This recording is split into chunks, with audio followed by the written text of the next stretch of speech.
Welcome back, everyone, to another week of Growing Together, where we grow together in our faith, our family, and our friends. We are back at it with another week of Simply Christmas, where no assembly is required. How do I get this stinking thing put together? No assembly required because God has a plan for all of us. Sometimes a very specific plan, but sometimes the plan can feel a little loosey-goosey. Now, where the heck am I supposed to go? Yes, I know where I'm going. Where on earth are we supposed to? Now, let me tell you what I mean by that, by jumping into the story today. And our story starts off today with a lady named Mary. Now, nobody really knew who Mary was at the time, and Mary was from a not very important town called Nazareth. Mary's life was going pretty normal and didn't really have much to complain about. You see, she was engaged to be married to a man named Joseph, who was a carpenter. But one night, an angel named Gabriel showed up to give a very important message to Mary. Mary, the Lord has blessed you and is with you in a special way. Don't be afraid. God is very pleased with you, and you are going to become pregnant with a son, and his name will be Jesus. He will be the Son of God. Okay, I serve the Lord, so let it happen the way you said it would. And while this may sound like a surprise, Mary had an idea of what the angel was talking about. Because you see, Mary grew up in the Jewish culture, and she would have known all the promises that God had made throughout the Old Testament, just like we talked about last week. And so the idea that God was someday going to send a Savior to the world, she had heard about that before. But to find out that you're the one who's going to give birth to the Savior that's been promised? Oh, that's a lot to take in. This kind of news seems a little impossible. But I think that might be the point. Because you see, throughout the Bible, God continues to work with people through what seems like impossible circumstances. I mean, come on. If an angel showed up in your house tonight and said you're going to have a baby and it's going to be the Son of God, what? Or how Abraham and Sarah ended up having a kid at like 90. Or how Moses met God as a burning bush and then separated an entire sea and liberated a whole group of people. Or how little David ended up beating Goliath, who was like 10 times his size. And the list goes on and on and on. But what's important here is to recognize that God works through impossibilities a lot. And that brings us to our bottom line today. That you can have joy because God has a plan for you. And while sometimes we think that God has this intricate little plan that we follow every single little step, I don't think it works that way all the time. Now, with the story of Mary, that's a pretty specific plan.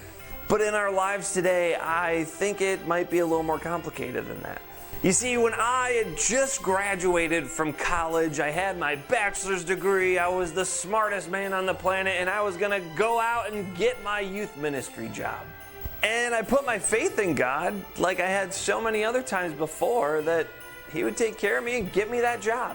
But over the summer, I had phone interview after phone interview. I drove out through Iowa and had 3 different interviews in one weekend, and nothing was panning out. Months and months had gone by, and I didn't really know if I was ever going to end up getting a youth ministry job. Until one day, I was working at Lutherdale at the time, many of you know. Someone pointed out, hey, there's a pastor over there, and I know they're looking for a youth minister. Maybe you should go talk to him. And I thought, yeah, great idea. And so I went up to him and I said, hey, you're a pastor. I'm looking to be a youth minister, and I hear you're looking for one too. Maybe we could talk about that. But he must have been having a grumpy day because he looked at me and said, well, what about... Basically, he said no.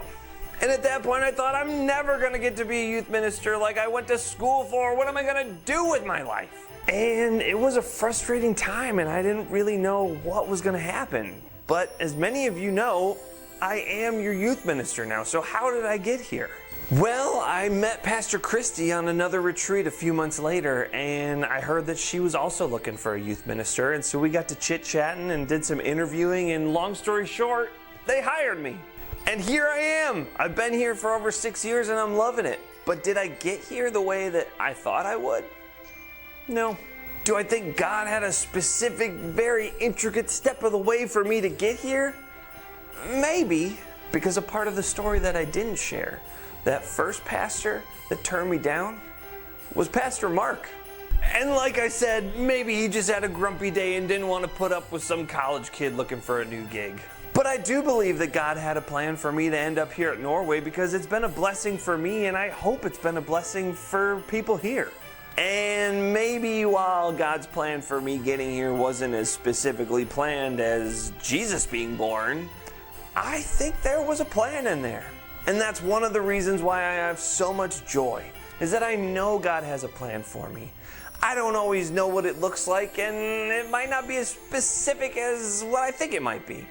But I know that God is caring for me, is walking with me every step of the way, even when I think the plan isn't going the way I want it, or even that the plan's going right now. But I have joy because I know God never leaves my side and is always with me through whatever the plan may be. And I hope that you can find joy in it as well, that God has a plan for each and every one of us. Sometimes very specific plans and sometimes pretty vague plans.